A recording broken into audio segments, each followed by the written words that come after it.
Did you listen to the last one, Colin? No, I didn't do that. That's probably for the best. Yeah, it's probably a good idea. What? That's fine. What happened? Don't worry about it.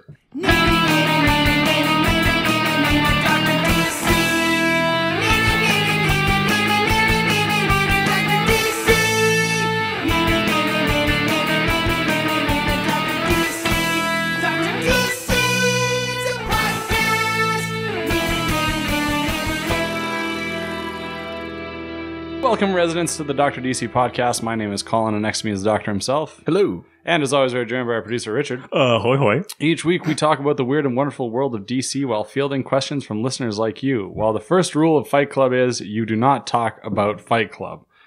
The second rule of Fight Club is you do not talk about Fight Club. Why are you talking about it then? You do not talk about Fight Club. Eat it. Richard has two. Yeah. And in news, Batman Ninja Anime gets its own manga adaptation. Which is dope if you like reading like manga.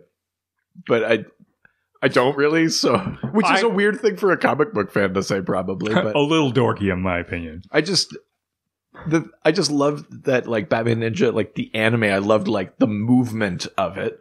I read lots of comic books, so like it's cool that in the style of that, it's getting a manga. For people that are into that, they're gonna love it. But for me, I would just want more like anime superhero movies. I kind of want it though, just to like have more of that.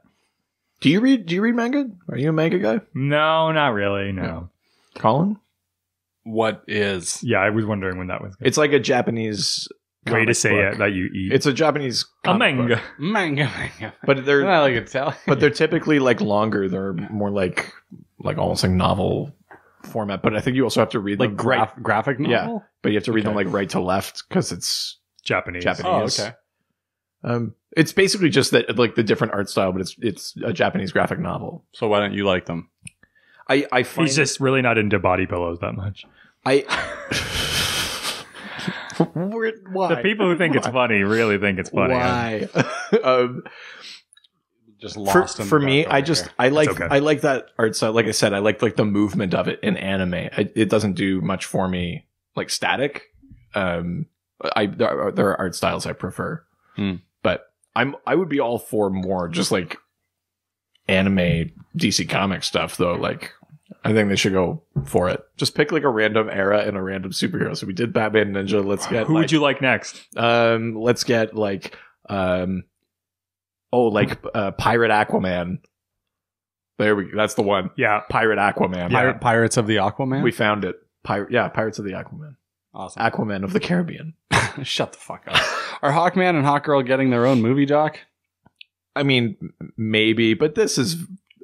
It's not that much of a stretch considering It's who did It's fucking flimsy. who tweeted It's guy that tweeted, and he seems to have a little bit of an inside scoop on things, but he didn't even tweet they're making a Hawkman movie. He just tweeted a picture of Hawkman and something Hawkgirl. he doesn't normally do. This is a fucking stretch. Maybe it's happening, and that's dope. I would love that. They're great characters, but like, this is not an announcement. It's not even a rumor. Like it's just speculation. It's been all over the news, like the last, like maybe since it was March. On the CNN ticker. I saw that. Well, it started they started talking about it in March, so that was before that guy even started doing that because they like I said, I'm all for it. I think those are great characters. They totally deserve their own movie, and you could do some really cool stuff with it. But it's still like it's not even like a sort of announcement. It's like. Again, it's just speculation. So we can cross our fingers and hope that Hawkman and Hawkgirl get their own movie. But for now, my answer is maybe? Return of a major character hinted at by Wonder Woman 2 set video. Yeah, so we knew this for a little while, though there was like talk that Steve Trevor might show up in Wonder Woman 2. Steve or Trevor? both of them. Yeah. Trev or Steve? Yeah, Trev or Steve. Stevie Trev.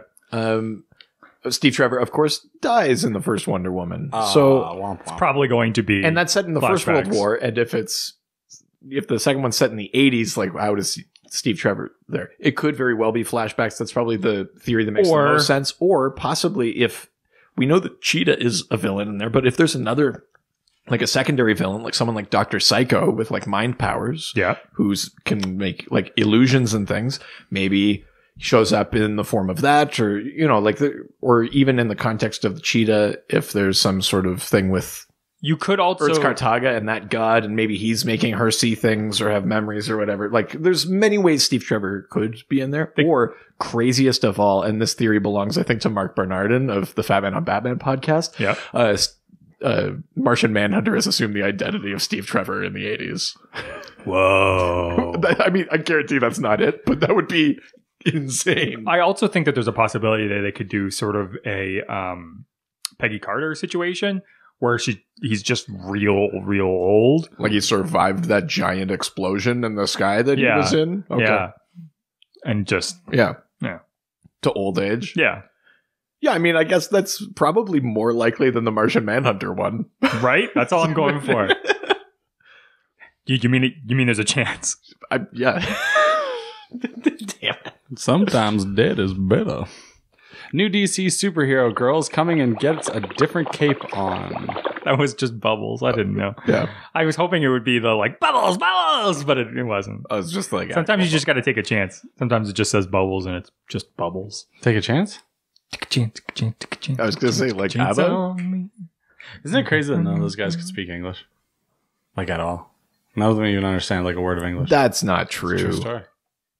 I'm pretty sure it is. Really? Yeah. You remember? But even now, after all these years? Nothing. What? This is slightly unrelated, but apparently Aqua is going on tour this summer. With ABBA? Oh my god. With Prozac. What? Yeah. The pills or the... They're hitting Toronto, at least. Dude. It's always an embarrassing moment when Aqua comes on and you know every word to the song. Oh, baby, I'm missing you. I want you by my side. And I hope you miss me too. It's really funny that you do the girl parts. Yeah, it's the kind of relationship we have. Wink. Booby shake. Yeah, so DC Superhero Girls. That's been a property in comics and also in I think Legos and toys and that, but basically it's just trying to make superheroes more accessible to... I shouldn't say more accessible to girls. But trying to encourage girls to get into the superhero genre and things like that. And so it features all of the female characters in DC, but they're getting their own cartoon. So it's Wonder Woman, Katana, Jessica Cruz, Green Lantern, Supergirl, Batgirl, all of those characters. And they're getting a season of a cartoon, I think is what's happening there, which is awesome. Yeah. I've read a couple of the comics because I'm trying to stock up on kid comics now, and yeah, they're a ton of fun. They're awesome. Krypton season 2 teaser released. I think we need to actually watch that right now. Yeah, let's do it. Okay. No, nobody. Wayne's World. I've done it before.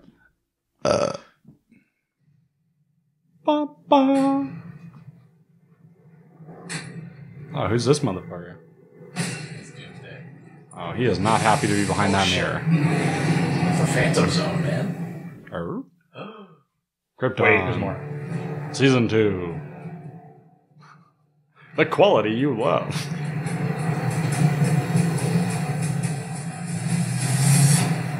Whoa.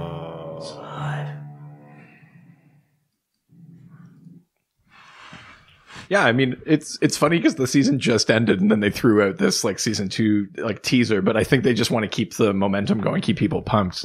Yeah, I mean, the timeline has been completely changed at the end of season 1, so it'll be interesting to see where season 2 goes. It's basically a blank slate now. I would consider this the way they treated that new Star Trek franchise, the Abrams verse. It's not that they went back in time, but it's the same timeline. It's by virtue of having changed things, this is now a different potential history of Krypton and Superman's family and things like that. So, yeah, I mean, have to see how Doomsday figures into it. And, the House of Zod, there's an interesting twist there about their connection to Superman.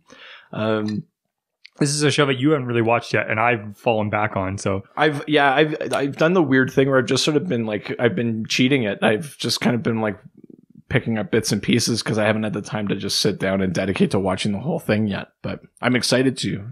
It's weird. I'm almost like spoiling it for myself, but it doesn't feel that way. I'm just kind of excited. my big problem is that I find that like the length of my rope when it comes to like superhero TV shows is very short. And as soon as something just like is frustrating for me, I just like bail Right. instantly. So I felt like the first episode was really good. The second was okay. And then I was kind of like, nah. And then a bunch of other stuff happened and I just kind of fell off of it. It's the same thing that happened with Black Lightning. And then, but the problem is these shows apparently like have a dip and then they come back up. Well, I mean, like it's later on in the first season. It's like anything, right? Like, I think maybe with the exception of the first season of The Flash, I don't think there's been a superhero show that didn't have a dip. That first season. But I mean, I would consider that with The Flash as a series now, is that like first 2 seasons were great, third season was kind of meh, and then fourth season apparently it gets really good again. So it got really good, and then the second half of the fourth season frustrated me a bit. But yeah, I mean, I think it's overall better than the third season was. But yeah, I mean, I'm pumped about Krypton. Plus, like the designs of everything, they look great. Like the production design in that show is really stellar. So. Oh, really? Hawkman returns next month in new ongoing series. Yeah. Say what? After the events of DC Metal, Carter Hall Hawkman is back. Hawkgirl is joining, or Hawkwoman is joining. Yeah. What? No, believe me. I know. This is happening. I don't believe it. But I mean, I like turtles. so who knows? Well, I mean, not quite the same, but if you liked Hawks, Hawkgirl is joining the Justice League. Hawkman, though, is getting his own solo series again. So, yeah. All by Really, himself. But this isn't like Don't wanna be. all by myself. Oh, baby. But this isn't the Savage Hawkman. This isn't the Silver Age, the Kadar Hall, Thanagarian, like alien cop Hawkman. This is Carter Hall, the reincarnating, like Egyptologist hero, basically. And last, but certainly never least, the Joker headlines a new game in Lego DC Supervillains trailer. I don't know if I just wasn't paying attention or if this just dropped without my knowing, but I saw this trailer and I was like, I didn't even know this game was coming. So let's watch it because I don't think Colin's seen it yet. No, probably not. And it looks super fun. Yeah, it does. Supervillains are coming! Where are the superheroes? Panic has gripped the streets of Metropolis, but who will save the city now? Citizens, remain calm. Everything is under control. The control of Supervillains.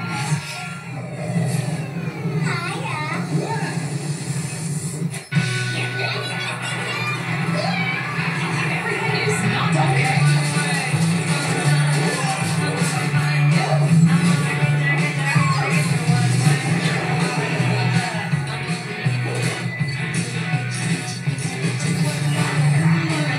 It's good to be bad. Maybe you'd like to join us. Oh, maybe not you, dummy. I'm talking to the other guy.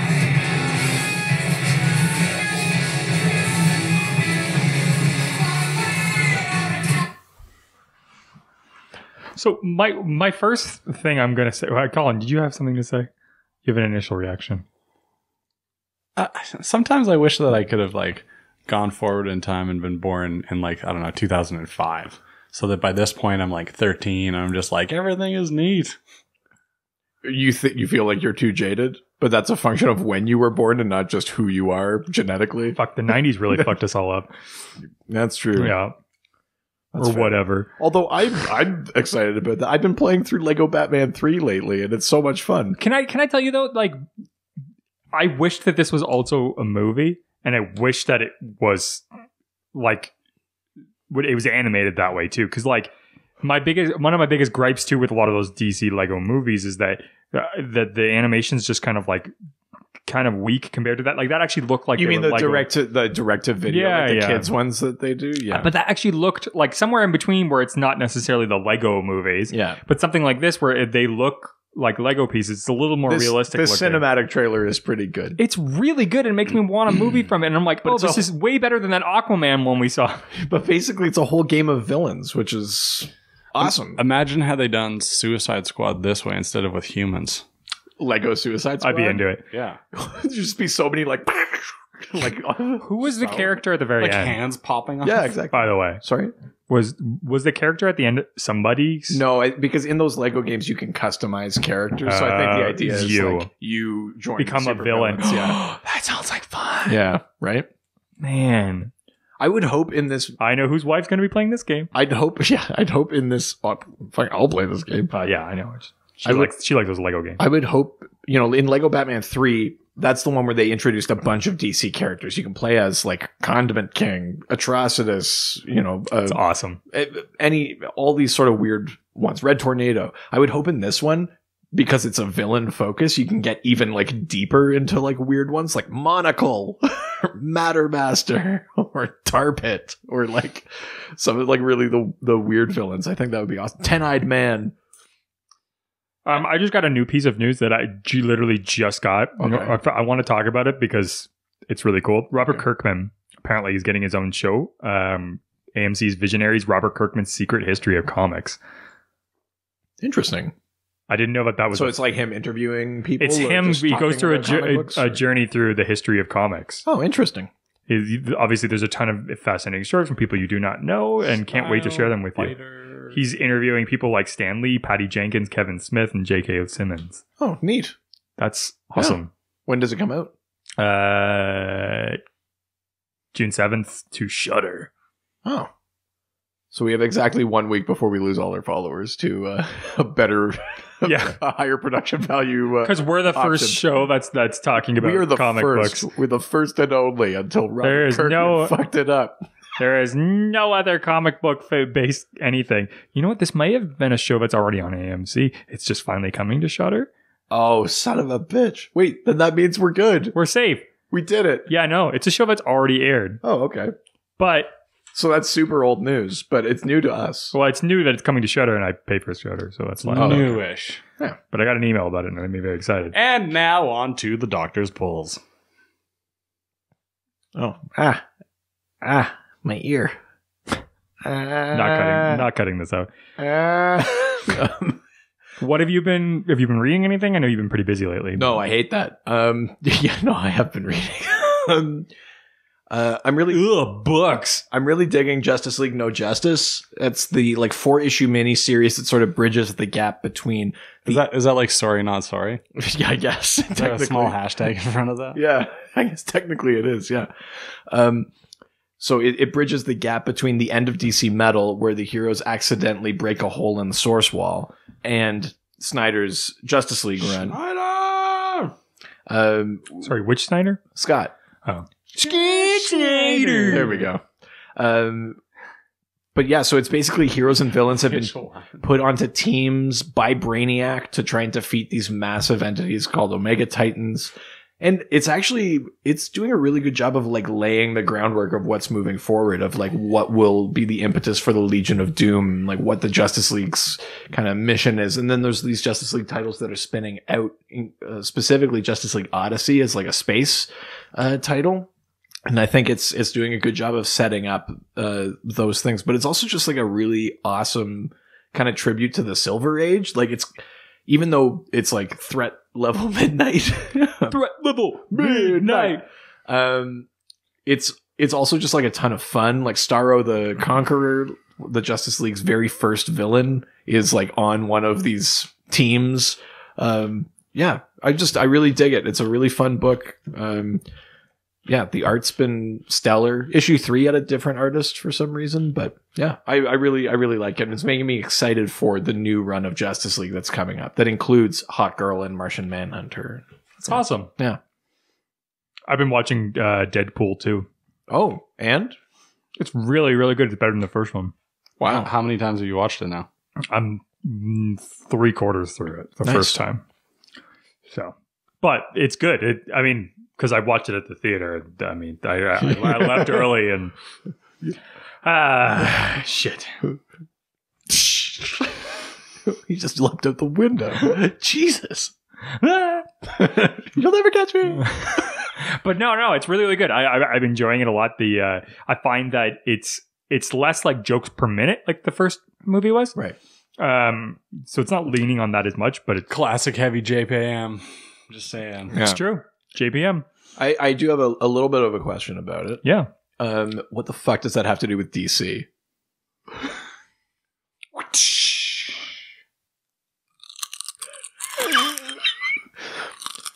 It's good to see everyone's eating their vegetables. Colin, Yeah. have you been reading or watching anything? I did read a comic book recently.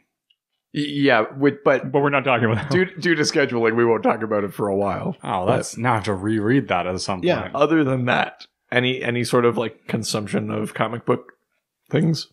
Not really. Nerdiness in general. No. All right, fair enough. Cool story. Glad to have you back, bud. This has been fun. Now on to this week's theme, Fight Night. This is a fight night, a super easy theme. Fight Night! It's the. You see how I gave you a chance? I know. Pause. I let you in. It takes a minute to load it. Um, Not fun. Whole minute. this is It the does. first episode of June, and June is our like fan sort of appreciation month, or as Colin somehow came up with. FANAGAR. I can't believe that was a Colin suggestion. Yeah, I nailed that one. Yeah. You'll hear retroactively him come up with that in our anniversary special. But yeah, that was a long one. I love when they go really long. Not as good as the cranking one. The cranking one still is the best. We're getting further from it. Yeah. This is a super simple theme, though. Basically, the premise is we asked you guys just to submit like 2 random characters, and I'll say a little bit about them, and then the 3 of us are going to weigh in and sort of decide who would win in a fight between these 2. It's like, this is like one of those super simple questions. People always have these discussions online about It's comic true. book characters. We've typically kind of avoided that thus far, but like it's our 60th episode. Why the hell not? It will have some We've already fun. run out of ideas. Why not? Yeah, that's it. It's this, and we're out. Well, this and then the special, and then we're out. Oh. Yeah. And then my dad.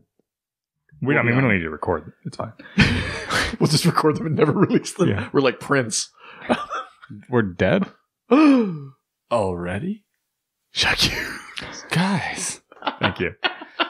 All right, So let's we're get going to it. Facebook. the Adam face Upper and the book going to the Facebook. asks, Green Arrow versus Captain Boomerang. So this is one that Colin is You know what they say about cats? They always come back.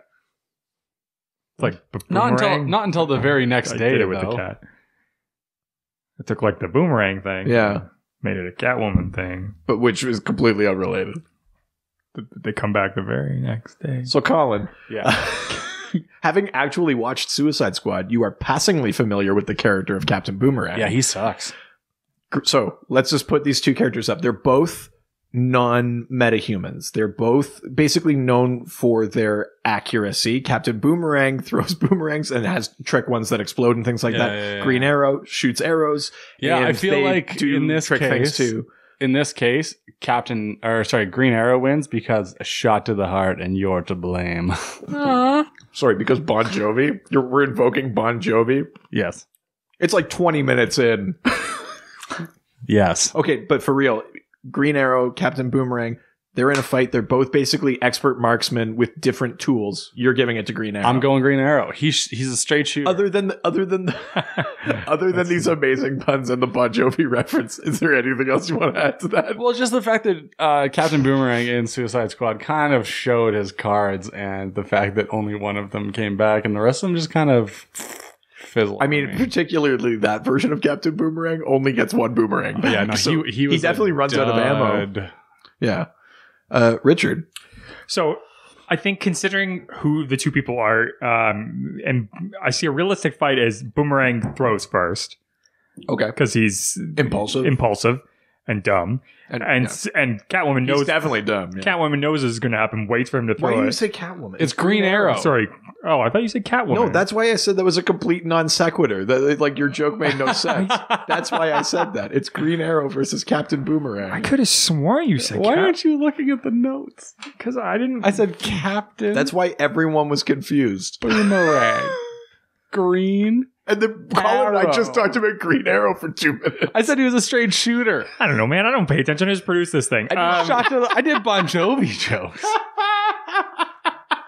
I can't believe Colin's more on it. This time. makes a lot more sense. This Yeah. is what happens when I don't print out the paper. You need to drink Okay, so more. Green Arrow or Captain Boomerang? Okay, so again, still impulsive, throws the boomerang first. Sure. Green Arrow shoots it out of the sky, then shoots him in the fucking head. Oh, so just murder. What? It's Green Arrow. I mean, he has killed people, but not just like willy-nilly. Oh, you want him to get shot in the dick with an arrow? Yeah. Terrible. Sorry, he's going to Actually, shot. if anyone deserves to be shot in the dick, it's Captain Boomerang. That guy's a fucking monster.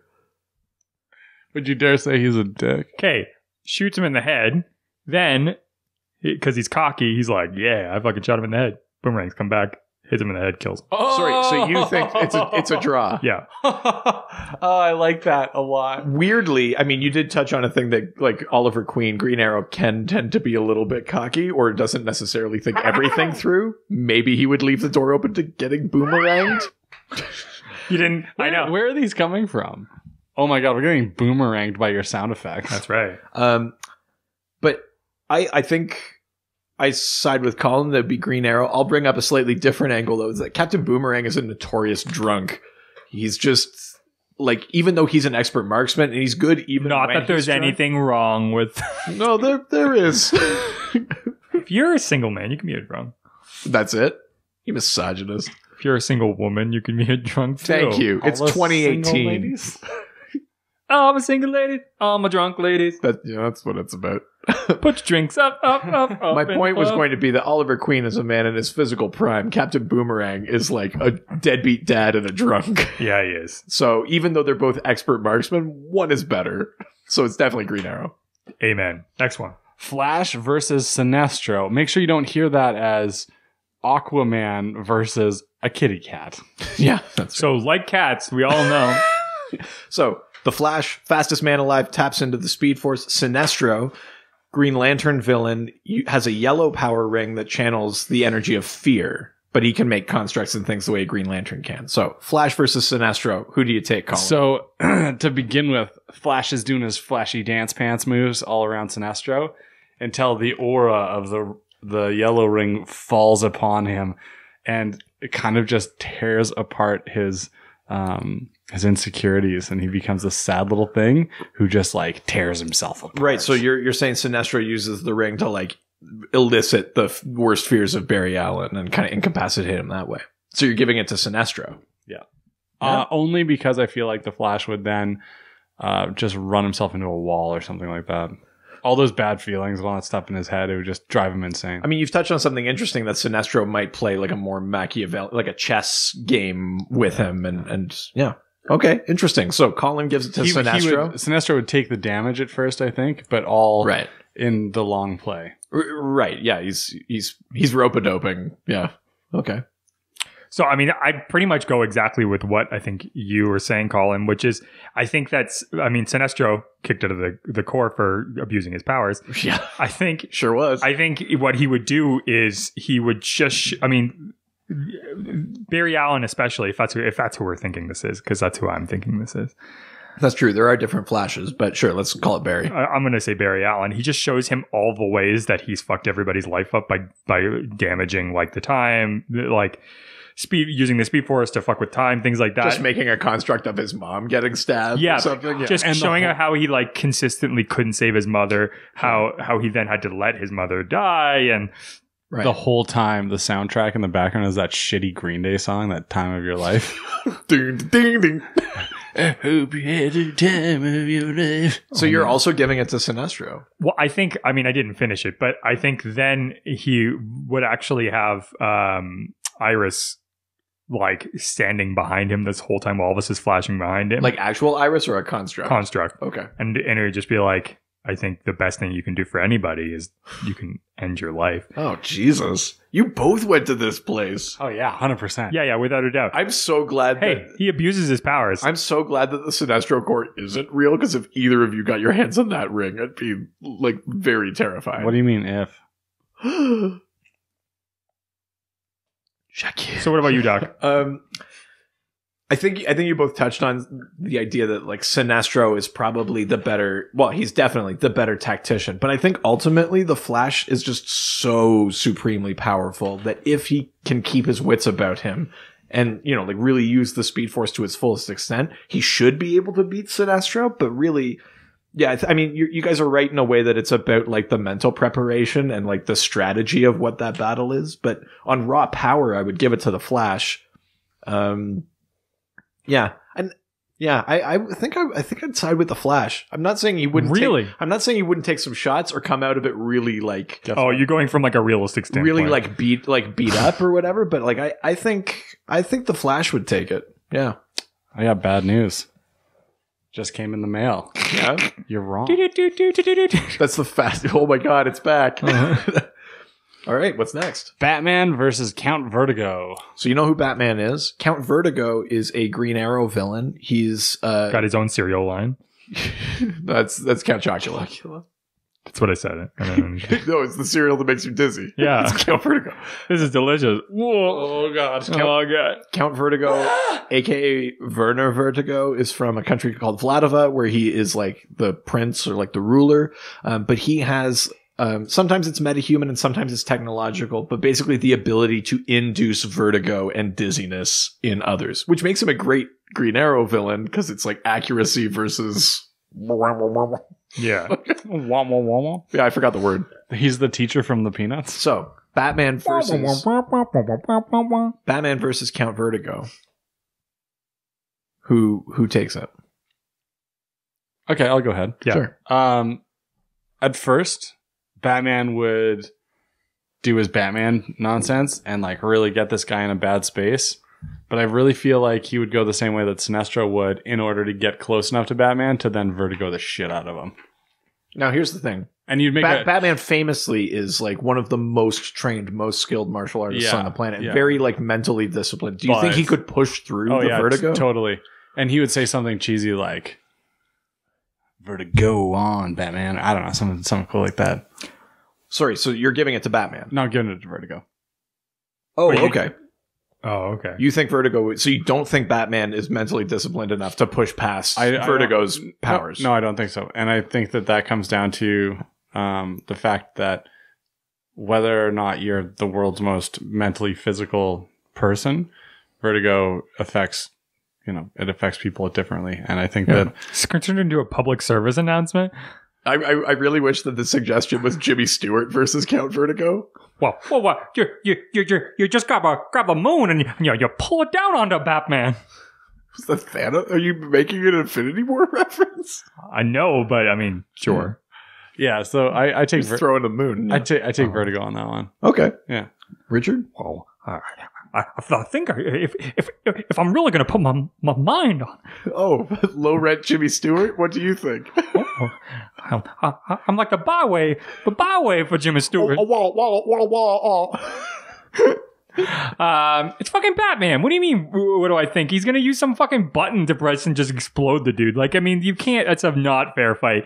Batman's gonna kill him. I think even like not kill him because it's Batman. I think even technology notwithstanding, I feel like Batman is like mentally disciplined enough to push through whatever Vertigo could throw at him. Maybe not initially, but I think he'd get his wits about him and could do it. Yeah, I think it's got to be Batman. Otherwise, why doesn't he just fight Ra's al Ghul on a tilt-a-whirl and both of them can't do anything? I don't know. Like,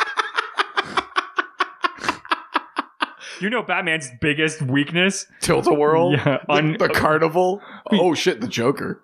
Oh my god. That's why Amusement Mile exists. Oh, all that cotton candy was so good. Oh no! All right. Superman versus Black Hand. We know who Superman is. Black Hand is a Green Lantern villain. He's technically dead, but he's like the entity of the Black Lantern Corps. He's sort of like channels the power of death, basically. Who would you take in that fight? Solon. I mean, I'll just come out and say it's Superman. Black Hand cannot beat Superman. Pretty much hands down. Black Hand down? Oh. That'd be the title of the movie. Yeah, I like it. Yeah, I mean, Black Hand... It would be Batman versus Superman. Come on, Colin, you got Black to Hand weigh in can on be this one. defeated by a hero like Green Lantern, who is, like, admittedly powerful. Superman could definitely take him. I'm going to plead the fifth. Don't recuse yourself just because you have, like, a recorded history of slander against the Man of Steel. Is it slander, though? Well, this is what I mean. Okay, but if you... Let's say you want Superman to lose this. How do you see that playing out? I'm going to just not do this. No? Richard? Okay.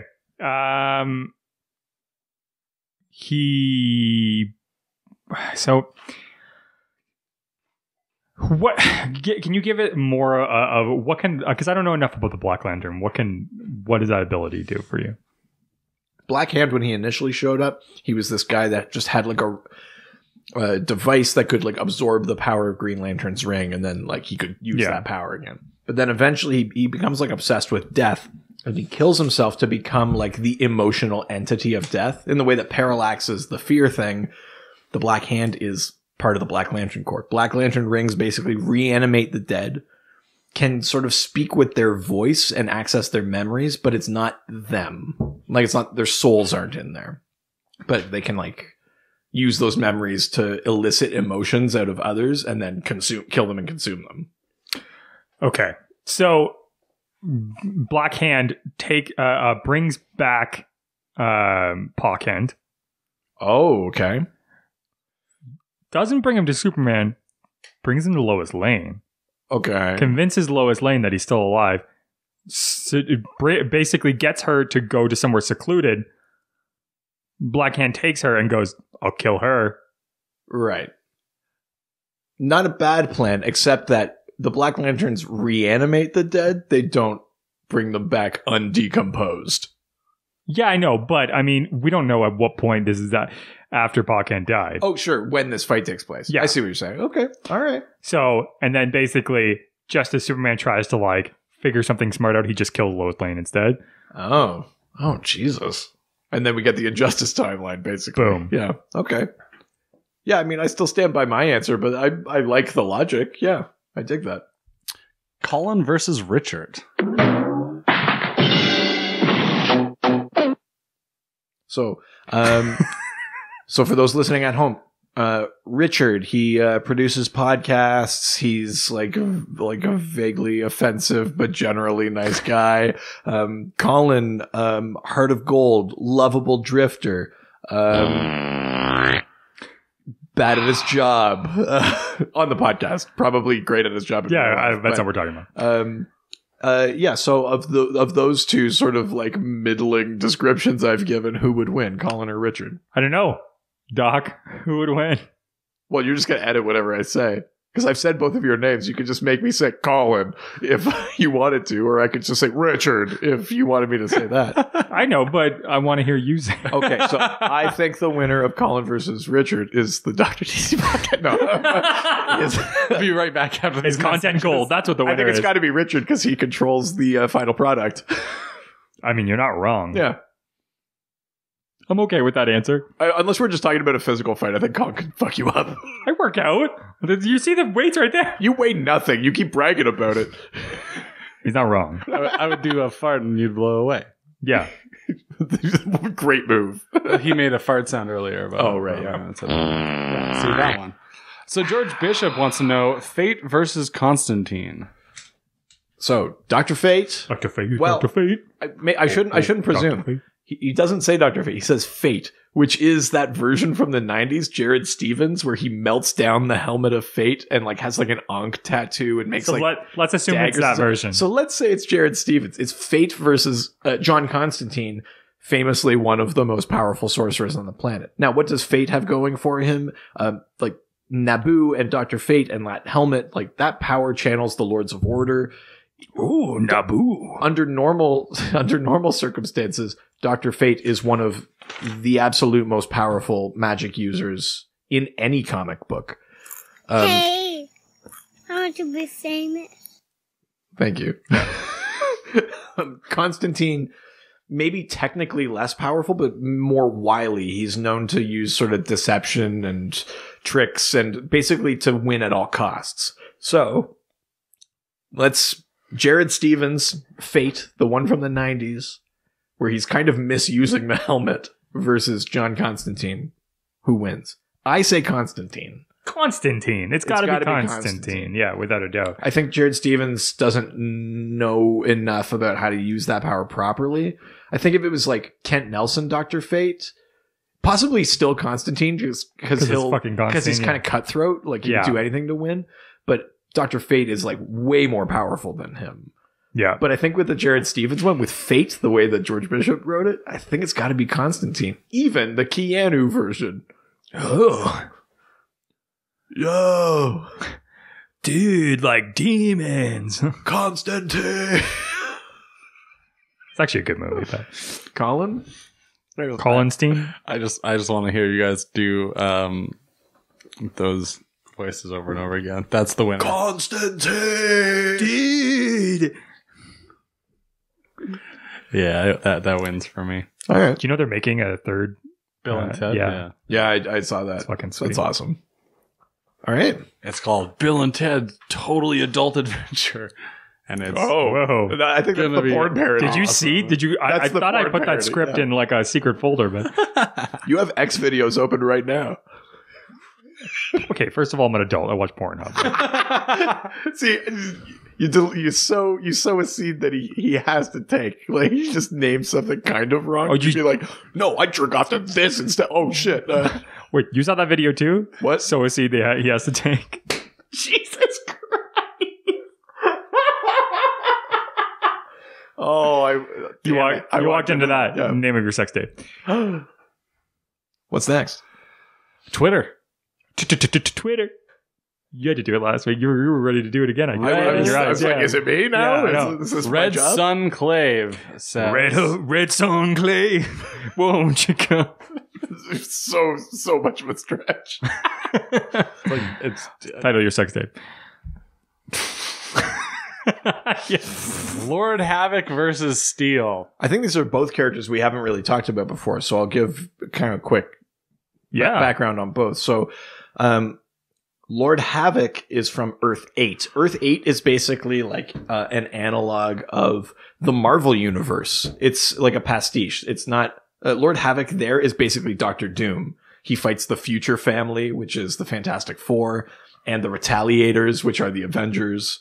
The planet is called Angor. But basically on that, he's Doctor Doom, essentially. He's a guy with all these sort of cybernetic enhancements and wields all this power. And, steel was A really great building material that they used in the 40s. Steel. I think Yours now. they probably still use it. Oh, no, 100% they Yeah, do. okay.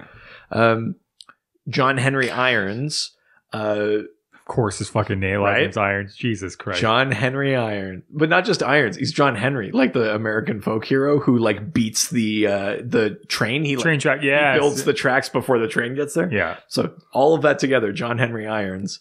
After the death of Superman, he's like a scientist. He has this company called Amertech, and he's like a ballistics expert. After the death of Superman, he sees his designs being used like in the street. So he builds himself this suit of steel armor with this big hammer, and he wears a cape with Superman's S on it and puts Superman's S on his chest because he wants to live up to his standard.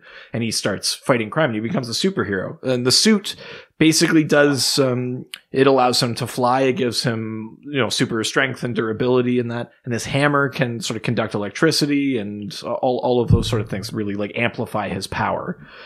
So two characters with some sort of cybernetic kind of component to them. Lord Havok versus Steel. Just based on what I've said, who do you think would take that fight?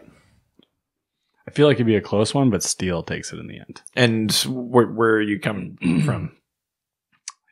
He's got a heart of gold. Because he's the good guy? Yeah. Let's imagine that we could throw like the narrative like that the good guy has to win out there. Do you still think he would win? No. Okay. Right. Okay, then based on what? Just the fact that Lord Havok has a lot in common with Doctor Doom, and his level of where to stop kind of thing, I don't think exists. Whereas like a regular guy who isn't really a superhero has that kind of like, oh, this isn't right switch. You mean he would like hold himself back a little bit? Yeah, not too much, but like if ever he did hold back at all, it would be too much. Yeah, I mean, I think narratively, you're right. You want the good guy ends up winning. I think it would be Steel if they wrote this, but I kind of agree with Colin. I think like if it's just a fight and we don't have to worry about like narrative convention or things like that. No, I think we're basing all of this on that as well. I think it's Lord Havok. Yeah, like I think he's more powerful to begin with, and then you're right. Like he has no restraint. I think he would just fight to win and do anything to do that. I mean, he's destroyed Angor. He's like caused nuclear war by accident and stuff like that. Like and then went, oops. Yeah. So which Havok are we talking about? Like Maxwell Lord or like the original? No. This is Lord Havok. He's from Earth 8. Lord Havok, like at one point Maxwell became. Yeah, no. This is like the alternate Earth one though, not that. This is the one that actually comes from that Marvel pastiche. Well, then world. I think there's like he's going to fight dirty. He's going to get the extremists to help him and destroy him. So I don't know that. I don't think they would. Lord Havok and the extremists. Yeah, that's what I mean. Yeah, his team. Yeah, he might rope in his team. He might even his hands. That's how he destroyed like Angor. Like he could get his hands on the like the lightning axe of the Wundajin or whatever, which is that world's Thor and things like that. But if you read Multiversity, you do see Earth 8, and in that moment, he has the Infinity Egg and he has the lightning axe and things like that. The extremists just beat all of the heroes on Angor, and then they destroyed the planet. Like, I mean, he's gonna get them to help him. I think so. Yeah, Steel doesn't stand a chance. Yeah. Definitely Lord Havok. Steel. It's no diamonds. Talking Superman says Reverse Flash versus Swamp Thing. This is an interesting one. We've talked about both of these, so I think we generally understand their powers and what they bring to the table. What do you guys think? Swamp Thing versus Reverse Flash in an actual fight? I would like to see Swamp Thing quite literally drowned the Reverse Flash. Just like with vines and stuff, just pull him into the... Like very, very slowly pull him in. Do you think he could catch him? And do you think he could hold him? Because flashes can phase through physical objects. Yeah. I don't know if he could, but I sure like if he did. Right. I like the idea of that, like Swamp Thing just like...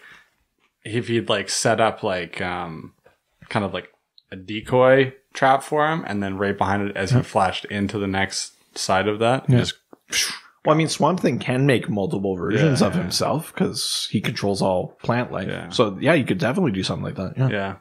I see them going to a stalemate. I see, like, it's a no-win situation where basically, like, it becomes, like, Reverse Flash constantly trying to, like, destroy greenery and, like slow, like, the whole, like, the growing process down. Yeah. And Swamp Thing continuously just being able to develop greenery and versions of himself. Yeah. And I feel like there's no winner in that situation. I feel like they have to basically just like, somebody's just going to have to walk away. I think you're right. I don't see a way that Reverse Flash could ultimately defeat Swamp Thing. I think he could like beat individual bodies or things like that, or like attacks, but I don't think he could end Swamp Thing. I have thought of one way in which Swamp Thing could possibly end Reverse Flash, which is because he controls all plant life. I think there is technically like, I think it's called like, isn't it called like gut flora? Like, don't we have like bacteria within us? Microscopic plant life inside us?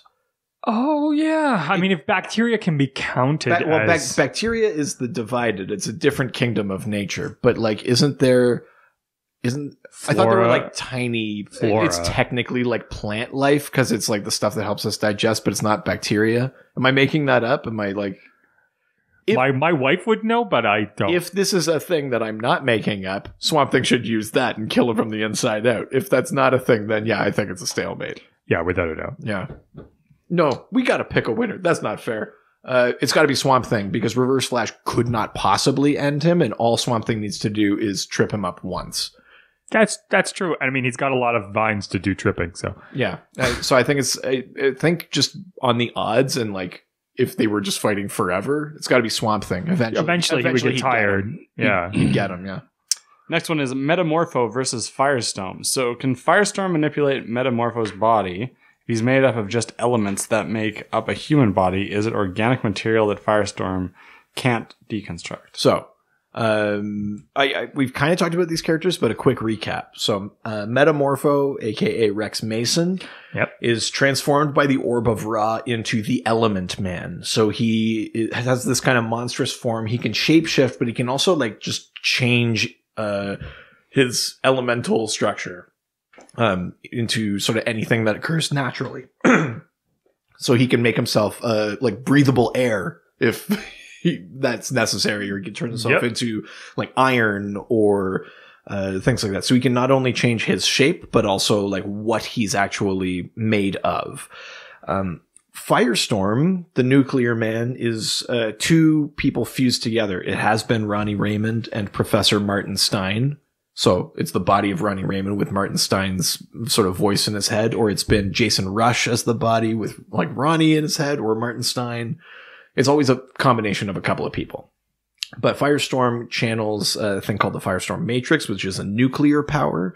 So he can fly and shoot fire and things like that. Nuclear. He has nuclear abilities, but he can also transmute matter. He can turn oxygen into lead, or he can turn, like whatever. He can just change things from what they are, except organics. He can't turn a person into cotton candy, but he could turn a desk into cotton candy. Could he turn the air you're breathing into lead?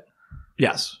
Game over. So, Metamorpho versus Firestorm. And the question that Talking Superman is asking is, Metamorpho is just made of elements. Does he count as organic anymore? Could Firestorm manipulate him and transmute him? Oh. I think yes. Because really? I think because of the transformation of Metamorpho, I don't think he's technically organic anymore. He has the organic elements in him, but I think he's just a combination of elements now, which is technically a thing that Firestorm could manipulate. Really? I think I think Firestorm could do that. Who would win in a fight? Probably Firestorm, because he's way more powerful. And if he could do that, that would sort of seal the deal. But, yeah, what do you think? I think that, you got my head turning about the whole lead thing, because I feel like, one, you could just be like, all the air in your lungs is lead, now you're dead.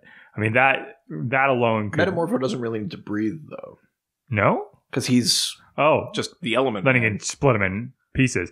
If Metamorpho got there soon enough, like, if it's not like, just like it's not injustice, it's not just like, player versus player, sure. But if he was just like, I'm gonna go kill Firestorm, what he could do is manipulate him mentally. I mean, it all goes down to mentally for me, but he could prey on You mean Firestorm could do this to Metamorpho? No, Metamorpho could do it because he could pretend to be he could transform himself into Stein's wife. He can't, but he's stuck as a monster. He can change shape and change his elements, but he can't full shapeshift like Clayface or something like that. He can't assume someone's identity. Oh, well then Firestorm's going to beat him up. The real question is, if Firestorm changes Metamorpho, let's say entirely to lead. Yeah. Because it's Metamorpho and he's made of himself. Can he just change himself back? That's a good... So what can you turn him into that he can't turn himself back out of? Yeah, well, and this is the question. I think I've just walked back my answer. Or I think Firestorm can affect Metamorpho, but I don't know if you could beat him that way. Could you turn him into something that's flammable and then just blow him up? Yes. I mean, ultimately, here's the thing. Metamorpho has died a bunch of times in the comics. Yeah. Firestorm... Aspects of Firestorm have too, but the Firestorm Matrix keeps living on. Yeah. I think no matter who deals what damage in that fight, Metamorpho probably loses. Yeah. Yeah. Thoughts, Colin? Yeah. I would say Firestorm loads Metamorpho into his SUV via a gas filtration system and fires him through his engine in the end. Oh, like that's how he would incinerate. Oh, yeah, him. 100%. That's very calculated. Going very 140 kilometers an hour on the highway. dark. Very dark. Canyonero. Whoa, Canyonero. Whoa. Yeah, that's my feeler on that one. Nice. Sure. Eli Gutierrez says Flash Forward versus Reverse Swamp Thing. This is funny. Forward Flash versus Reverse Swamp Thing. This was his response to Talking Superman's Reverse Flash versus Is Swamp this Thing. just regular Flash? Flash Forward. Yeah, Forward Flash, I guess technically is regular Flash. I was trying to think like what would a different character called Forward Flash be? But It's just a really progressive version of Barry Allen. yeah. He's just He's just a forward-thinking Flash. yeah, he's just a Flash like decriminalize all drugs. It works in Portugal.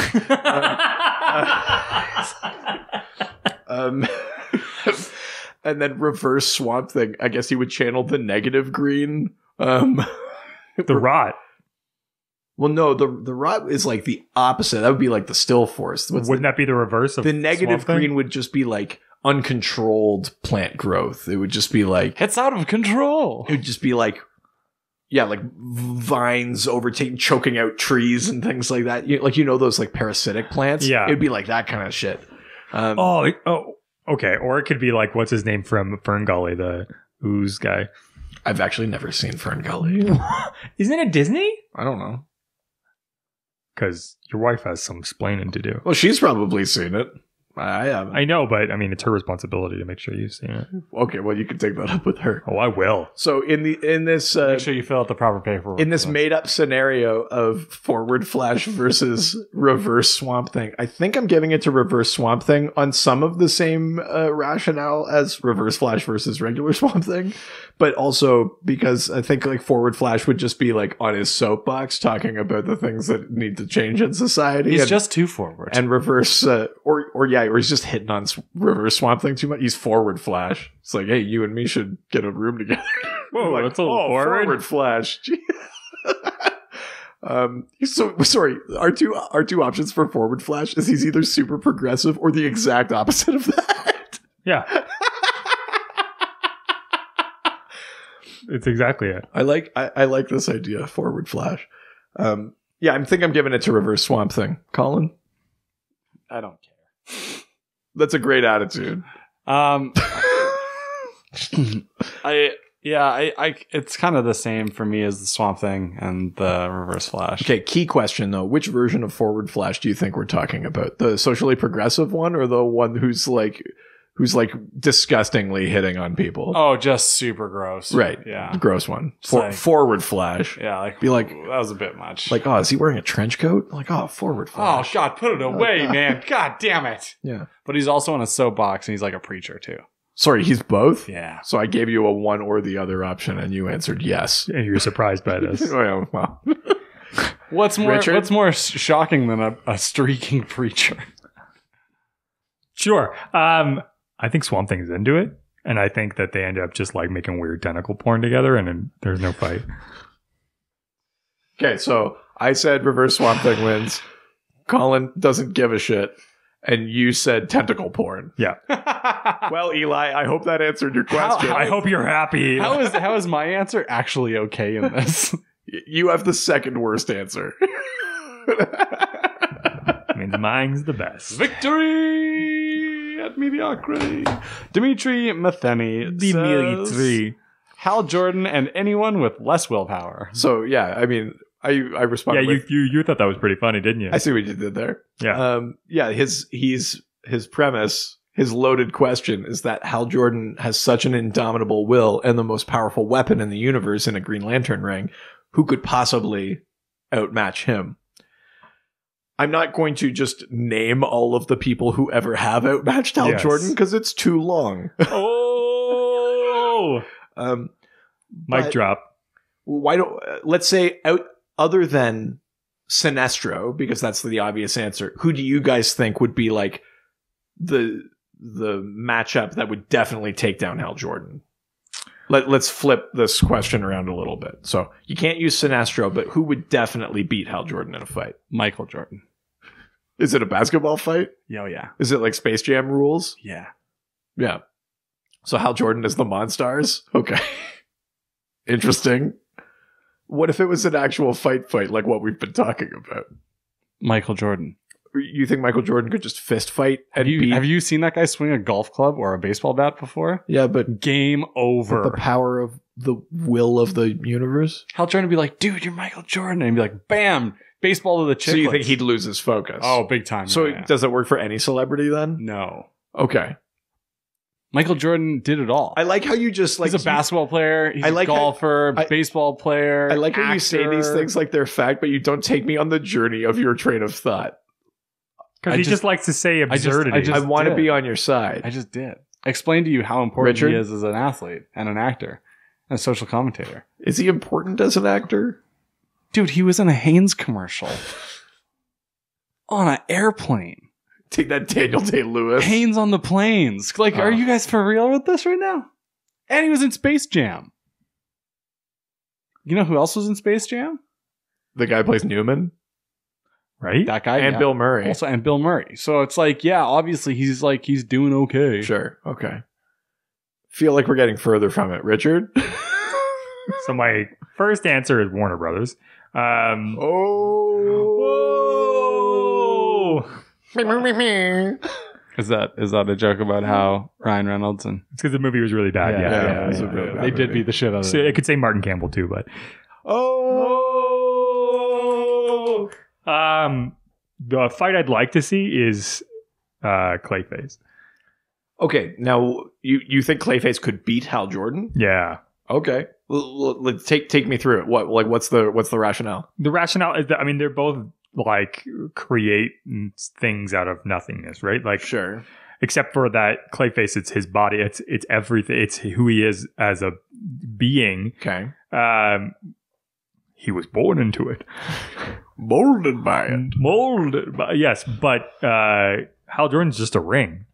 Eventually, Clayface is going to get that ring off him. Oh, you think he could take it from him? Yeah. I don't know that it's that easy to take a Green Lantern ring. It's a ring, right? Well, but it chooses its bearer. You just mafia cut that guy's finger off. Game over. I mean, that's a thing, but All right. yeah. All right. Interesting. I think I was going to say this came up in a previous episode, but Psycho Pirate. He's a villain that can... Qu'est-ce que c'est? We've done that joke so many times. We're doing it again. But he's Run away. Ooh, whoa. All right, I'll stop. He's a villain that literally manipulates emotions. So Yeah. if all you need to do to trump will is distract him with fear, or what? I mean, technically, Hal Jordan can work through fear, but the Psycho Pirate could just like lay it on him. And I think the Psycho Pirate could win in a fight against Hal Jordan just based on his emotional manipulation abilities. It's just like, Blake Lively's no longer so lively. And he's like, no! It's still Ryan Reynolds. To you. Yeah. It's always Ryan Reynolds. Can't move beyond that. Louis Seymour asks Wonder Woman versus Black Anthem. Black Anthem? Adam. Is Black that Adam. like a punk band? I'm like, that sounds like a great band. Do they do like a Shut up and answer the do they goddamn do like question. a punk cover of Hotel California or something? You can check in anytime you like. Is that your punk voice? Yeah, I'm thinking of the Ataris doing Voice of Summer. never leave. Yeah, there you go. There you go. I'm sorry, I wasn't in a punk band. I was just in a Jarl rock cover band. Can't all be cool. It's been a while. Since we've answered questions. So Wonder Woman, we know who she is. Black Adam. Adam, yeah. Colin, you know who Black Adam is? We've talked about him a couple times. He's Rock. basically just evil Shazam. He has all the powers of Shazam. So who would win in that fight? Oh, Wonder Woman, 100%. Okay, and I don't, Don't just fucking say you're because. like we're like 12 of these in. You know, there's a format to this. Yeah, I know. Okay, so take me through it. So I just feel like Wonder Woman is just like super, super tough and like real smart, and she's got that whip thing, and like I think it's just game over. Lasso? Yeah. Oh, okay. You just dig on Wonder Woman. Yeah. I hear that. Richard. But like 1960s Wonder Woman. 70s. You mean like Linda Carter? Yeah. It's tough. I think it's Wonder Woman. Mm-hmm. See, I think one, the Lasso of Truth could weaken Black Adam because a lot of his hate is bullshit, and I feel like he can be very easily. So you think he's maybe not as. I don't think he's as bad as he pretends to be. Sure. And so I feel like it would be pretty easy to just convince him that like all of his arguments are kind of void and null, and right. Eventually he would just submit. Feel really bad about himself. Yeah. I too would pick Wonder Woman and invoke the Lasso of Truth, but I'm going to pull a flashpoint here. So you put the Lasso of Truth around him, and she makes him like say, "This isn't your true form," and then he has to say Shazam. And then he turns back into Teth Adam and turns into dust and dies. Whoa. Because he's 5,000 years old. Yeah, that's a good call. Because that's what happens in Flashpoint. She makes Captain Thunder say Shazam, and then he turns back into the 6 kids that make up Captain Thunder. So, yeah. Good one. Nightwing versus Red Hood. So, 2 sons of the Bat who have actually fought in comics. There is technically a definitive answer to this, but Nightwing, Dick Grayson, the original Robin, he's an acrobat, and he's probably the most well-adjusted of the of the ex-Robins. He's and then Red Hood, Jason Todd was the second Robin, was killed by the Joker and then came back to life and assumed the Joker's old mantle of Red Hood. He's more violent, and he will use firearms and things like that. But both were trained by Batman. Both were Robins. Who wins? So I'm going to pick Red Hood on this one because in this case, he quite literally has nothing to lose, having come back from the dead and then being completely corrupted by the like mental piece of becoming the Joker's old. You think like choosing the Red Hood speaks to his own kind of his like broken issues, morality and everything. Yeah. Whereas like again, somebody who's trained by Batman is going to have that bit of resistance, that little bit of like not taking it too far. Yeah, right. And so the Red Hood is more dangerous because he's trained by Batman and doesn't have that. Yeah, right. He's trained by Batman and he has nothing to live and or die for.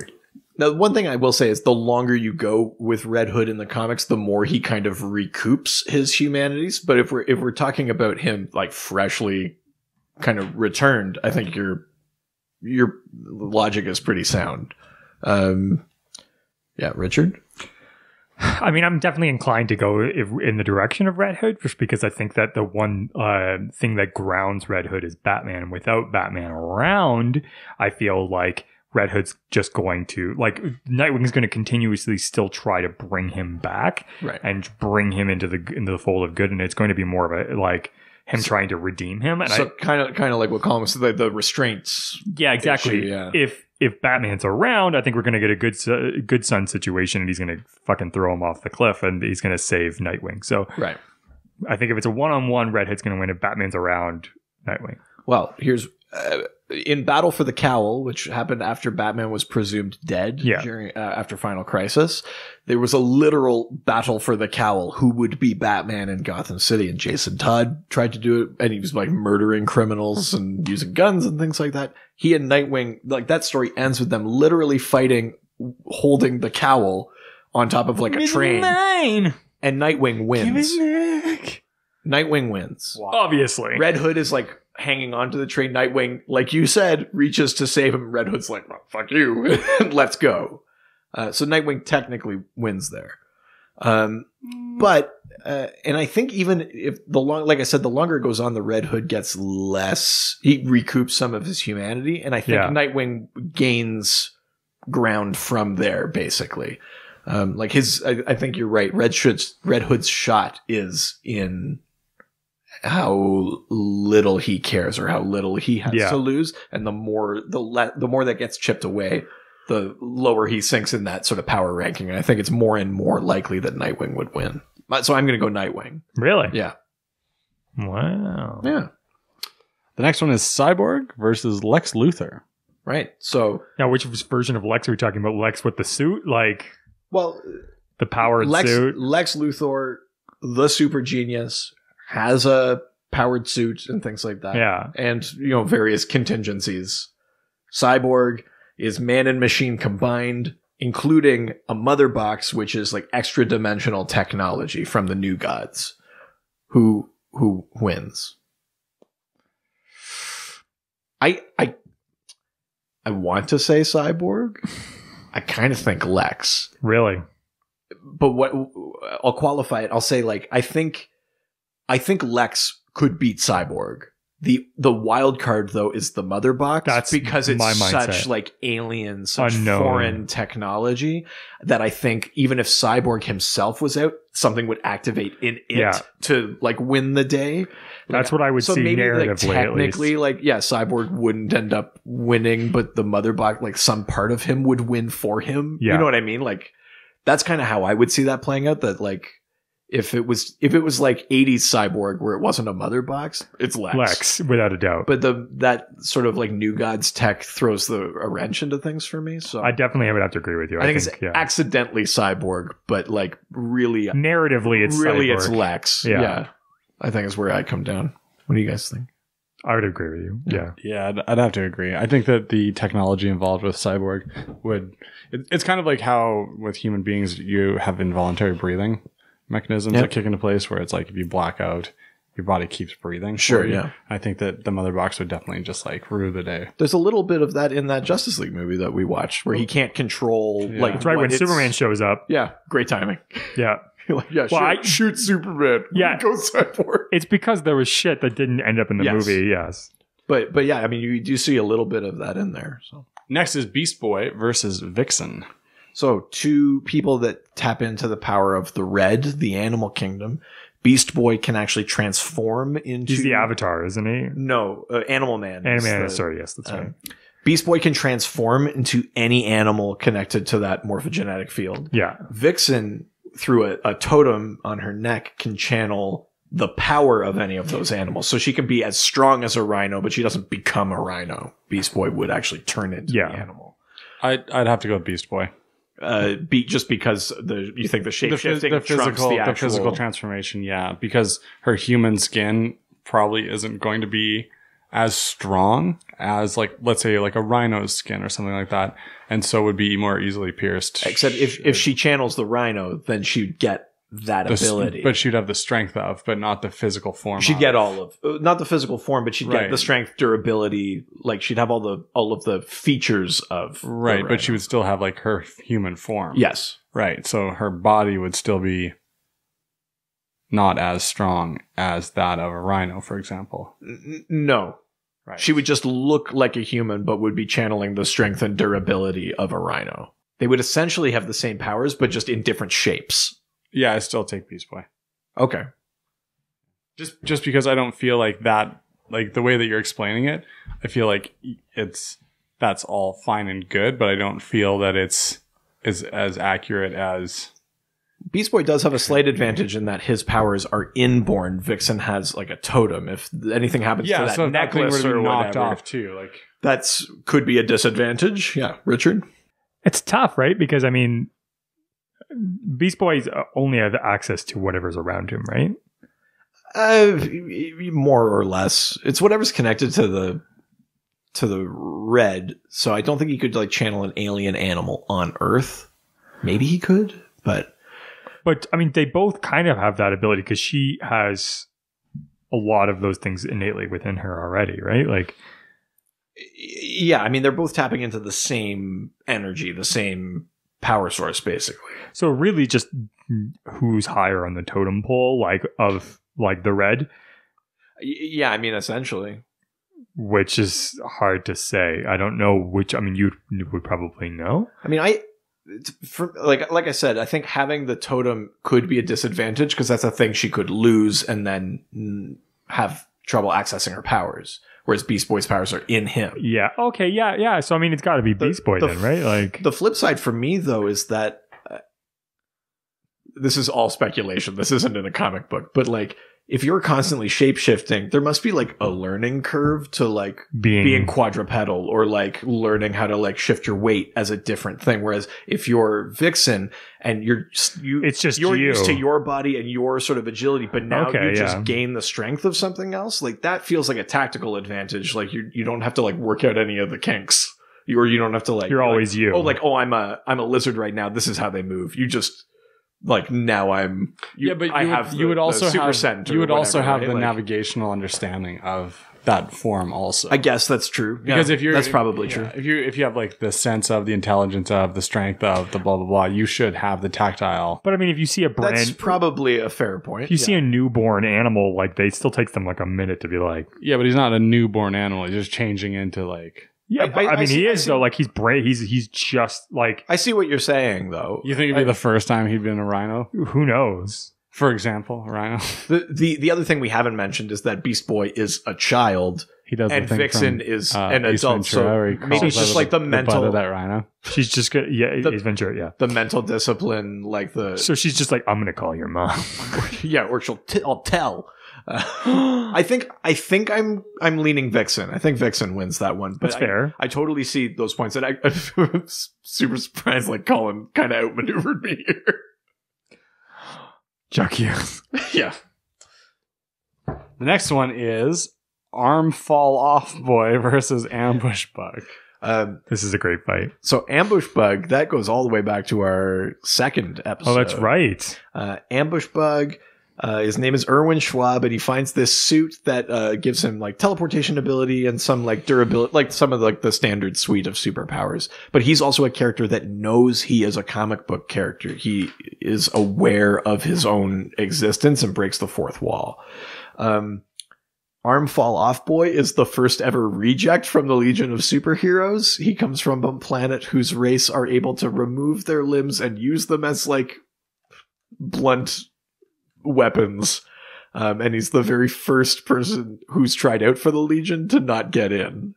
So it's either a guy who can take his limbs off and use them as clubs, or Ambush Bug who can teleport and knows he's a comic book character. This is a very like weird matchup of powers. I'm gonna go with Ambush Bug. Okay, just because at any point he could just gone. Yeah, I think. And understands the narrative of the situation and would be like, oh, I'm in a comic book right now. Yeah. I feel like he would like... Here comes his arms. Or he'd grab like the lettering box and like the narrative box and throw it at him. You know what I mean? Like I could see him... Or like, hide outside of the panel. I could see him putting in a box that says like, rip off the part where the other guy is. Yeah. Like just rip the page. Oh, just like tear him out of existence. Yeah, exactly. Oh, yeah. Oh, shit. Yeah. Yeah, I think that definitely would come into play. I think even without that fourth dimension thing, like teleportation beats like having to take your own arm off to beat somebody. I think Arm Fall Off Boy definitely loses, right? Yeah. There's no version of that name where is Arm Fall Off Boy. But there's nothing cool about that. There's nothing like. But I'm right there though, right? There's no version of this where it's like where it's an advantage to have that power over teleportation, right? No, you're not. Unless you like take off your arm, you put it on a mannequin like just around a corner, and then Ambush Bug's like, I know where you are, and then he's Stop like, ha! Talking. Did Morrison ever write an Ambush Bug story? Because I feel like that would be a good matchup. If he hasn't, he probably should. Right? Yeah.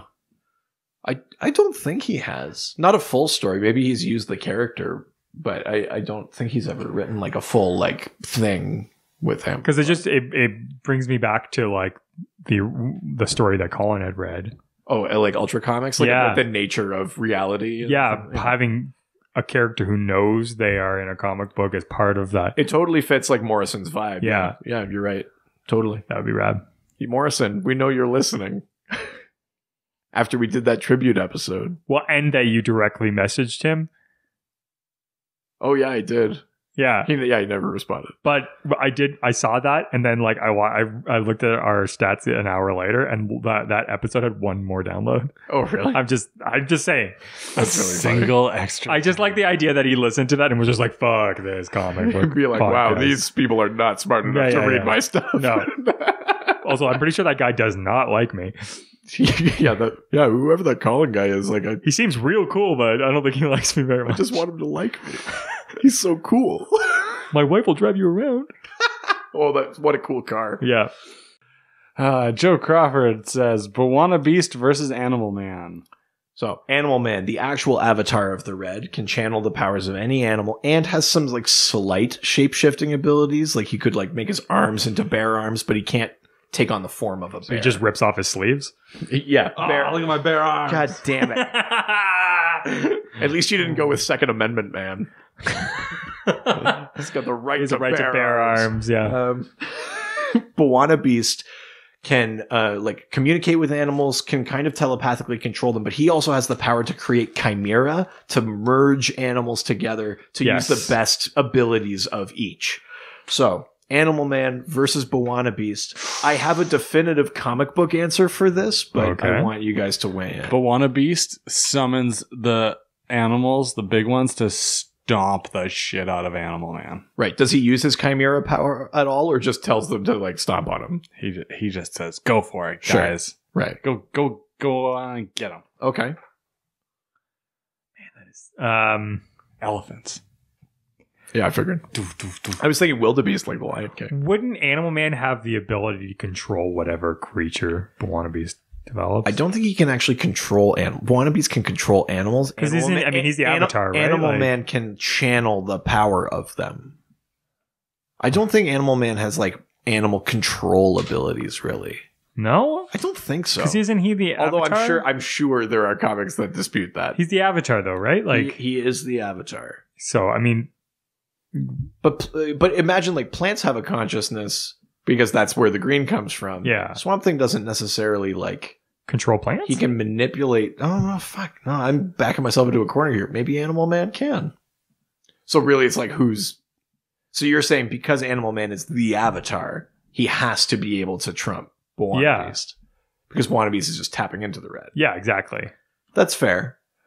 Or Bwana Beast just makes a hybrid of like an elephant and like some small bird that's just like, kill me, and then he just stabs him when he's paying attention. Every moment I live His agony. So he's like, oh my god, what did you create? Oh, stab me in the side. the definitive comic book answer is Animal Man. Because in the comics, in Grant Morrison's Animal Man run, Bwana Beast is corrupted, becomes evil, and Animal Man has to kill him, and does. He ends Mike Maxwell, the original Bwana Beast, and that mantle, the helmet, and the elixir of Bwana Beast get passed on to someone who becomes the Freedom Beast. Good one. Because the French version didn't help during the Freedom Fries. Yeah. Plastic Man versus Metamorpho.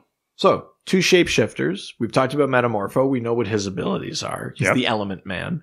Plastic Man is like literally made of plastic and can turn himself into any shape, any form, and is effectively indestructible. So, the Element Man versus Plastic Man. What do we think? I kind of feel like Plastic Man lives forever. That's exactly the point I was going to bring up, actually. I know you did it by accident, but there's a comic called The Obsidian Age, where Plastic Man is like frozen and then shattered, and he's on the bottom of the ocean, and he has to but back in time, and he has to wait like millions of years or something for the Justice League to rescue him, and he's still alive when they do. Really? Yeah, which is, I mean, it super fucks him up, but like mentally, but he's alive. Metamorpho dies all the time. I think maybe I don't think Plastic Man has to breathe, so it's not like Metamorpho could choke him out, like turning into like a noxious gas or something like that. Plastic Man couldn't physically beat Metamorpho, I don't think, because he can't. If he tried to grab him, Metamorpho could turn into gas or liquid or whatever. But couldn't Plastic he would Man outlast actually him. contain him? Oh, you mean like make a? Yeah, he could. He could just turn into like his infinite prison forever till he just gives up inside and kills himself. Guys, Colin he just did it. He comic booked. Whoa. You're right. I think you're right. I think definitively that's the only answer. Plastic Man wins over Metamorpho. Yeah, I can't argue with that. Unless Metamorpho sacrifices himself and like incinerates himself and melts Plastic Man. Yeah, but if melted plastic is just liquid, I mean, it just... Yeah, he could probably reconstitute himself. Yeah. You're right. I think you're right. Plastic Man wins. Way to go, Colin. Jesus. Ding, ding. Cool. Mr. Terrific versus Brainiac 5. Brainiac 5 is a descendant of the villain Brainiac. He's a member of the Legion of Superheroes, though. He's a good guy. He's Brainiac the 5th? Yes. Yeah. Literally. Mr. Terrific is a modern age hero. His name is Michael Holt. He's the third smartest man in the planet, behind Lex Luthor and Bruce Wayne, I think. He has a metahuman ability that he can't be seen or recorded by machines at all. But he's also like a super genius, and he uses tech, and he has these things called T-spheres that can teleport him, or, like they can scan things or explode or whatever he needs, like his all-purpose gadgets. So he's Mr. Terrific, he's like a mix between Batman and what's a gadget? like Inspector Gadget? Yeah, Inspector I mean, Gadget. I guess technically, yeah. Cool. So Mr. Terrific, sort of master of technology, or Brainiac 5, a 12th level genius intellect from the future. It seems like it's Brainiac 5. Those guys sound like a lot of fun at parties. I think Brainiac 5 is I'm the third smartest guy on the planet. Michael Holt's actually like super cool. Yeah, I doubt it. He's got a cool leather jacket. Yeah, it takes more than a leather jacket, guys. He has like a motorcycle jacket. That was cool in like 2001. What is this, like Fast and the Furious? Yeah. Yeah, it's family. Lame. You don't turn your back on family. It's got to be Brainiac, right? Like, I mean... I think so. I think if it was the original Brainiac, Mr. Terrific would have an advantage, because that Brainiac, I think, is way more machine than Colin. Yeah. And because of his like metahuman ability to be undetected and unrecorded by machines, that gives him an edge. But Brainiac 5 is considerably more Colin. He's more organic. Yeah. And so you kind of nullify that. He's way smarter than Mr. Terrific is, and he has access to the technology 1,000 years. Yeah, in the future. anybody who calls himself Mr. Terrific isn't that smart, clearly. He's the second Mr. Terrific. Oh, Oh God. my God, that's even more. That's even lame. worse. The first one was Terry Sloan. Okay, here, time out. He's the second Mr. Terrific, and he's the third smartest person. Lame times dose. True. Colin has officially found like a new vessel for his hatred. It's Mr. Terrific. I like it. That's terrific. Yeah, so I think I agree. Brainiac 5. Next. Supergirl versus Wonder Woman. Wonder Woman. Moving Next. on. It happens in comics more than we're moving more along. than All right, you we're would going think. to Instagram. Instagram. I already said it. It's too late. Are we not going to take a thing? Dr. DC podcast will be back after this quick break. Smoke break.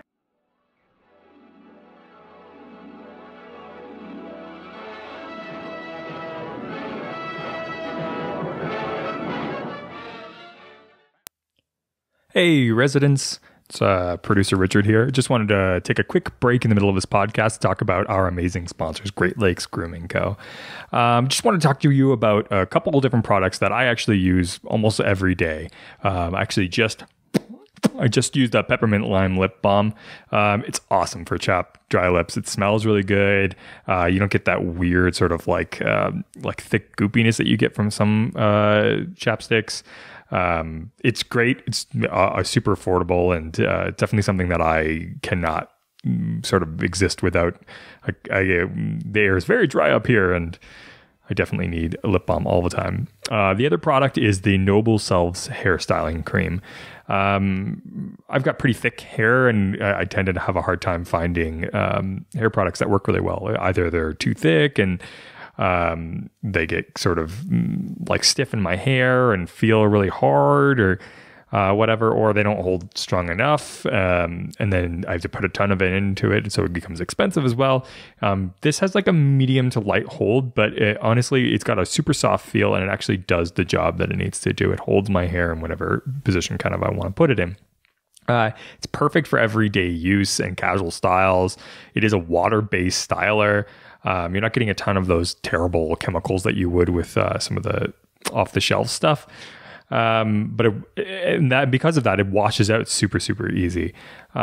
Great Lakes Grooming is meant to be easy to use, ready, rain or shine. It's one of the only like sort of styling companies that I actually can continuously go back to, and it's something that I used before we even got a sponsorship. All their products are purposely designed and environmentally responsible in Canada.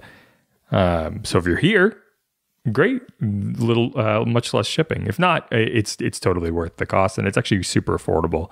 If you're from America, you got that American dollar, so it'll even cheaper for you to buy. But they like to say it's ready for adventure wherever one may find themselves. So whether you're where we are, up in the Great Canadian North, or down in the American South, wherever it may be, you guys can definitely count on these products to be great, no matter how you need to use them. And for you lucky residents, we have a 10% off that Great Lakes Grooming is going to offer on any regular priced products. All you have to do is go to their website, www.greatlakesgrooming.com, and just use the promo code DRDC Podcast. So remember that website again, www.greatlakesgrooming.com, and just use the promo code DRDC and then just podcast. Now back to the show.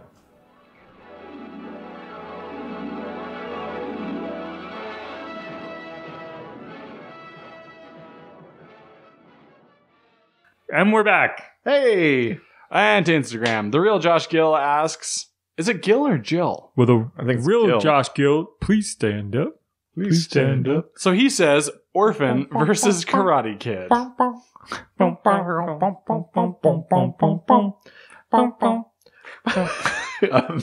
Would the two whitest guys in the room please stand up?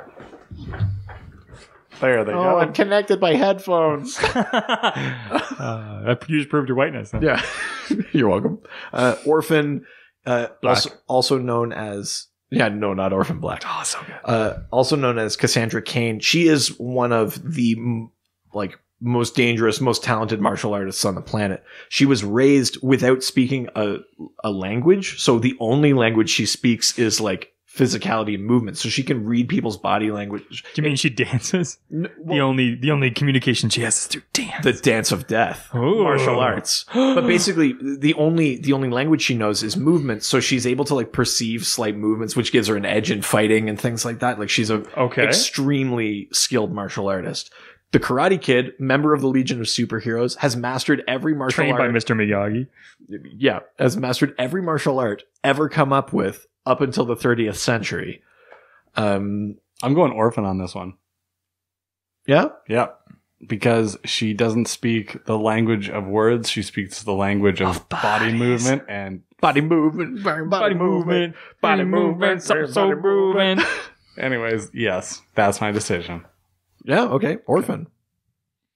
I mean... Because also in the movie The Karate Kid, I picked the It's not that black guy, Karate Kid, though. It's I was going to say, I'm like, she sweep the leg, it's over. It's not the dweeby guy who like really should not have beaten Cobra Kai. Oh, you mean the bad guy? Yeah. Sweep the leg, it's over. Sweep the leg, Johnny. Yeah. No, Karate Kid's always the bad guy. It's gotta be Orphan, because I mean she like can see the movements before they even happen. So as much as he knows, she's always one step ahead. I think I agree. Karate Kid has such a physical mastery that he has been like known to be able to like kick and punch like solid materials and shatter them, like things like steel or stuff like that. But yeah, I think just like tactically, Orphan probably has an edge, even though he's maybe more technically masterful than she is. Yeah, I think she'd probably win the chess game. Yeah. Okay. The Spectre versus Phantom Stranger. So both of these characters channel their powers from the presence, from God. The Spectre is the power of God's vengeance, and the Phantom Stranger sort of has amorphous powers from God, and he's meant to guide, but not literally intervene in the lives of superheroes and things like that. But but so they're both basically like celestial kind of beings. They have fought each other on a number of occasions. Really? Yes. But in this situation, they both have the most uncomfortable highbrow standoff ever seen. Nobody wins and everyone involved loses. Is that your official stance? Yes. Nobody wins? Yeah. You're not going to pick a side on this one? No. I can see these guys both. You've read awful. a Spectre comic. You know a little bit about the Spectre. Yep, I do. And that's why I checked. That's what I picked. All right. It's my choice. Come back to me.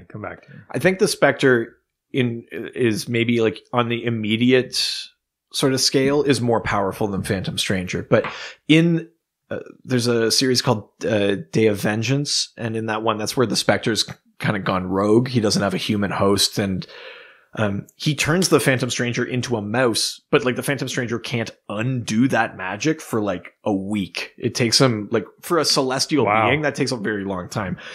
But in their final battle, when they confront each other, or maybe it's during, it's during that one when the Spectre turns them into a mouse. The reason the Spectre does that is because the Phantom Stranger says, I don't think the presence or reality would allow you to destroy me. That like he's such like part of the fabric of the world and the universe that he just always exists. Phantom Stranger has been like temporarily dispatched before by the Spear of Destiny and things like that, but I think he's onto something there where maybe the Spectre is more powerful than him, but he'll always exist. He'll always come back. So I think Phantom Stranger would lose the fight, but I don't think the Spectre could actually end him permanently. Yeah, it would never be a fight. I think it wouldn't be a fight to the death. No, it wouldn't. But I do think the Spectre would win the fight. But I think like Phantom Stranger can't be beaten because the universe won't allow it. But if the fight is never ending, then yeah, I guess technically you side with Phantom Stranger, but yeah, and Spectre is technically stronger, I think. Yes. Than Phantom Stranger. Yeah. So it's another stalemate. I think technically, yeah, it is. But again, like I said, like on an individual skirmish, the Spectre, I would put my money on the Spectre to win that Spectre's fight. a lot stronger. Yeah. Rama Kushna versus Trigon. So I have no idea who either of these people are. Rama Kushna. Way to go, real Josh Gill. Kushna, Rama Kushna, Kushna. Rama Kushna is the Kari Kushna, the god of karma, like the Hindu god of karma. Protects a place called Nanda Parbat, which is like a religious holy site. Rama Kushna is the person that makes the spirit of Boston Brand become Deadman. That's why Deadman exists, is because of Rama Kushna. That Deadman is the character. He's a ghost that can inhabit and take over other people's bodies. Yes, awesome. Ghost Dad. Trigon is like an extra dimensional demon, not technically from hell, but basically like it was born of the combined like hatred and negative sort of spirituality of an entire like race of people. He's extremely powerful. He's the father of Raven, who's a member of the Teen Titans. So Trigon, this extra dimensional demon, versus Rama Kushna, the god of karma. I'll say I think it's Trigon. I think Trigon is more powerful than Rama. Well, yeah, except for that, like maybe like Trigon like beats him like Rama almost to death.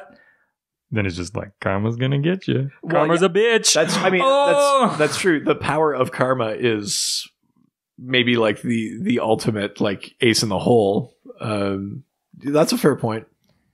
Plays dead at the end, and then he's just like, I won. Oh, see, that's interesting. Yeah, I was just going on raw power, and I went Trigon. Maybe you're right. I mean, I Trigon. I won't backtrack my answer. I made my bet. I'll lie in it. But I said Trigon. You say Rama Kushna. Yeah. Colin? Yeah, I'm going with Rama Kushna on that one. I hate to say, I think you guys outmatched me there. Back down, baby. This is what I was worried about with that Colin versus Richard thing, is that you'd put aside your differences. That's right. This is how we take over the universe. The Nerd Fonz.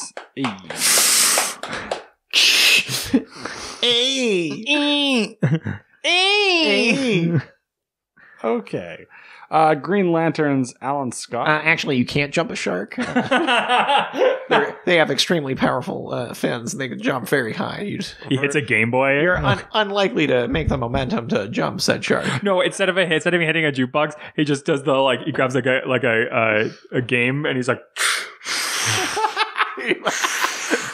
The Super Nintendo. and then he like taps on the top of it, and the game starts. I like that. Yeah. Versus Dr. Fate. So, Green Lantern Alan Scott, the Golden Age Green Lantern, draws his power not from the power of will, but from the Star Heart, which is like a natural energy. On Earth 2, it's the power of the green, basically. And then Dr. Fate, like I said, is basically like DC Comics Sorcerer Supreme. He's the most powerful magic user in DC. Yeah, he's fucking awesome. So, Green Lantern Alan Scott versus Dr. Fate. They were both members of the Justice Society. Who would win in that fight? Who? It's Colin? I don't know. Dr. Fate. I don't know. It's got to be Fate. It's much more powerful. Not Fate. We've already been over. Yeah. Sorry. It's got to be He's fucking useless. Doc Fate. I think Dr. Fate, yes. I mean, like, just the amount of like abilities, like. Plus, he just would like beat him down emotionally by being like, "Next costume, the red." Oh God. Yeah. Yeah, you just make fun of his like clashing He's like, colors. shut up! And then he sneaks up, does a portal behind What, you mean him. a purple cape and a brown belt and green pants don't go together? I think you're right. I think it's Dr. Fate. Both of Who their dressed you? The brown acid? Right? Nice. Great superhero name. Yeah. They both draw their power from magic, but since Dr. Fate is so powerful, I sort of like imagine that he could turn the Starheart magic against Alan Scott. Like he could manipulate it in a way that Alan Scott couldn't do to the other magic that Dr. Fate has. So yeah, I agree. Dr. Fate wins that one. Ragman versus Katana, wielding the Soul Taker sword. So I'm going to just hand this one straight over to Colin, but I'm just going to make sure. Explain the sword. I'm just going to explain the sword. So we know Ragman's power. Does it take souls? It does. Yeah, no, I get it. But it takes souls and you can communicate with them. And I think it does currently in continuity grant Katana like some version of immortality. Ragman's suit, he draws on the power of souls to give him different abilities. I got and this things. one. I got this one. Okay. There's red tape all over this motherfucker, and I'm about to tear it down. Okay, let's do it. So I'm giving this one to my boy Ragman, not because he's my boy Ragman, but because the souls that he has would go into the Soul Taker sword. Okay. And because Katana has to interact with those souls. Sure. They would actually fight Katana from within that sword. Oh, so you think Ragman would have access essentially to a sword. So it wouldn't be wielded against him; it'd be wielded against his enemy. Oh, so you think he would like sacrifice some of the rags in his suit to the sword? But he wouldn't. And then from inside the sword, they would sacrifice themselves Right. to the sword. But then you mean like to the point like the sword would like they would make the sword too heavy for her to lift or like something like that, or Something like that, or even like start wielding itself. Like, oh, yeah, interesting. I don't know how much that's been like how much power the souls inside the I need sword to start have. writing comic books. I'm really good at this. I mean, I hate to encourage you in anything, but like that's not that crazy of an idea for a story. Really. no, I like it. Those two kind of soul catching things meeting up with each other. Yeah, I'm willing to defer to Colin on this one. Yeah. I'll say Ragman. Yeah. Richard, what do you think? No, I agree. I really like that. That's nice. I'm on that side. That's nice. I like that. One insane one. Condiment King versus Ratcatcher. So the Condiment King made his debut in the animated series. And he's basically a guy who has like a ketchup gun and a mustard gun and a bunch of like condiments, and he makes a ton of puns. He says things like, I relish the opportunity to beat you, Batman, or you know, like, let's see if you can cut the mustard. Try to catch up with me. Like that sort of thing. And I've been playing as him a lot in Lego Batman 3, and it's the greatest thing ever. Ratcatcher has like mental control over like an army of sewer rats. And then he has some sort of like a gas gun. I think it's got some kind of like cyanide gas in it. But basically, Ratcatcher controls rats. The Condiment King has guns that shoot condiments. Ratcatcher. It's got to be Ratcatcher because if you leave food out, Exactly. Rats. that's how you get ants. And then eventually and rats, I rats, assume. Yeah. Okay, but the Condiment King could also squeeze the condiments all over the Ratcatcher, thereby attracting all those Like rats hot sauce, like to right in the eye. attack. Yeah, Well, but no. they're his. I mean, they. Doesn't matter. They'd probably still eat them. They're rats. Oh, you think that the rat's ferocity would overpower whatever his mental domination Mhm. of them is? Oh, totally. Because it's their instinct. It's their base instinct. It has nothing to So- do with his mental control. Interesting. Okay, I say Ratcatcher. Colin says Condiment King. Yep. Ratcatcher. You say Ratcatcher. Yeah. You guys are both idiots. Again, I mean, I don't necessarily agree, but I really love Colin's logic there. I think Right? it's fucking amazing. I really dig that. Kels McNells has a question on Kel this. McNells. All right, let's have it. Batman versus his inner demons. I think we know who won that fight. It's definitely like the reason there is a Batman It's is that because of his he inner constantly demons. loses that fight. Yeah. Yeah. Yeah, I think that's a pretty quick one. Yeah. Yeah. Inner demons. Good one, Kels. We have an email. To the E and the mail going to the email. Oh, dude. Check it. Check it, the email. Check it. I'm not your monkey. I'm gonna dance for you. Richard, Why are you dancing right do the email. song. Check it, the email. Thank you. Who's the... Oh, poor Richard. We broke him. All right, go on to the fucking. If we're not careful, he's going to become that other guy. Dave Rossi. Doing that.